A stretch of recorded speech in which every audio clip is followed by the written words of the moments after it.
ಬೆಳಗ್ಗೆ 11 ಗಂಟೆಗೆ ಜಂಟಿ ಅಧಿವೇಶನಕ್ಕೆ ರಾಜ್ಯಪಾಲರನ್ನು ನಾವು ಆಹ್ವಾನಿಸಿದ್ದೀವಿ. ಅವರು ಬರ್ತಾರೆ ಅನ್ನುವಂಥ ನಂಬಿಕೆ ಇದೆ ಅಂತ ಮುಖ್ಯಮಂತ್ರಿಗಳ ಕಾನೂನು ಸಲಹೆಗಾರ ಪೊನ್ನಣ್ಣ ಮಾತನಾಡಿದ್ದಾರೆ. ನಾವು ಬೆಳಗ್ಗೆ 10:15ಕ್ಕೆ ನಾನೇ ಬರ್ತೀನಿ.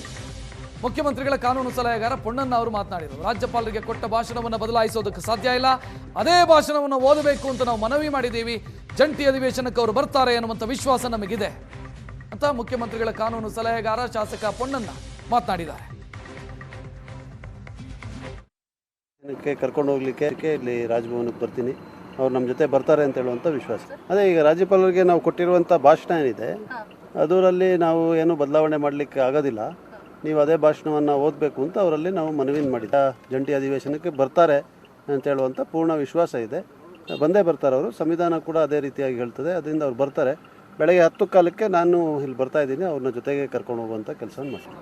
ಜಂಟಿ ಅಧಿವೇಶನಕ್ಕೆ ಕರ್ಕೊಂಡು ಹೋಗ್ಲಿಕ್ಕೆ ಇಲ್ಲಿ ರಾಜಭವನಕ್ಕೆ ಬರ್ತೀನಿ, ಅವ್ರು ನಮ್ಮ ಜೊತೆ ಬರ್ತಾರೆ ಅಂತ ಹೇಳುವಂಥ ವಿಶ್ವಾಸ. ಅದೇ ಈಗ ರಾಜ್ಯಪಾಲರಿಗೆ ನಾವು ಕೊಟ್ಟಿರುವಂಥ ಭಾಷಣ ಏನಿದೆ ಅದರಲ್ಲಿ ನಾವು ಏನು ಬದಲಾವಣೆ ಮಾಡಲಿಕ್ಕೆ ಆಗೋದಿಲ್ಲ. ನೀವು ಅದೇ ಭಾಷಣವನ್ನು ಓದಬೇಕು ಅಂತ ಅವರಲ್ಲಿ ನಾವು ಮನವಿನ ಮಾಡಿದ್ದ.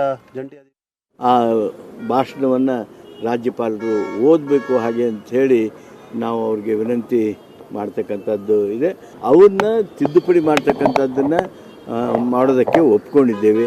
ಆದರೆ ಅವರು ಯಾವನ್ನ ಬಿಡಬೇಕು ಅಂತಾರೆ, ಯಾವುದು ರಾಜ್ಯದ ಹಿತ ಕಾಪಾಡೋದಕ್ಕಾಗಿ ನಾವು ಇರಬೇಕು ಅಂತೀವಿ, ಅದು ಕ್ಯಾಬಿನೆಟ್ ನಿರ್ಣಯ. ನಾವು ಸಾಯಂಕಾಲ ಹೋದಾಗ ಮಾನ್ಯ ರಾಜ್ಯಪಾಲರ ಜೊತೆಗೆ ಚರ್ಚೆ ಮಾಡಿದಾಗ ಅವರು ಈ ಅಂಶಗಳನ್ನು ಬಿಡೋದ್ರ ಬಗ್ಗೆ ಹೇಳಿದರು. ಅಂತಿಮವಾಗಿ ನಾವು ಮುಖ್ಯಮಂತ್ರಿಗಳ ಜೊತೆ ಚರ್ಚೆ ಮಾಡ್ತೀವಿ, ಆದರೆ ನಮ್ಮ ಸರ್ಕಾರದ ಒಪ್ಪಿಗೆ ಇಲ್ಲ ಅನ್ನೋದ್ರ ಬಗ್ಗೆ ಸೂಚ್ಯವಾಗಿ ಹೇಳಿದ್ವಿ. ಮುಖ್ಯಮಂತ್ರಿ ಹತ್ರ ಬಂದು ನಾವು ಈಗಾಗಲೇ ಚರ್ಚೆ ಮಾಡಿದ್ದೇವೆ. ಆ ಭಾಷಣವನ್ನು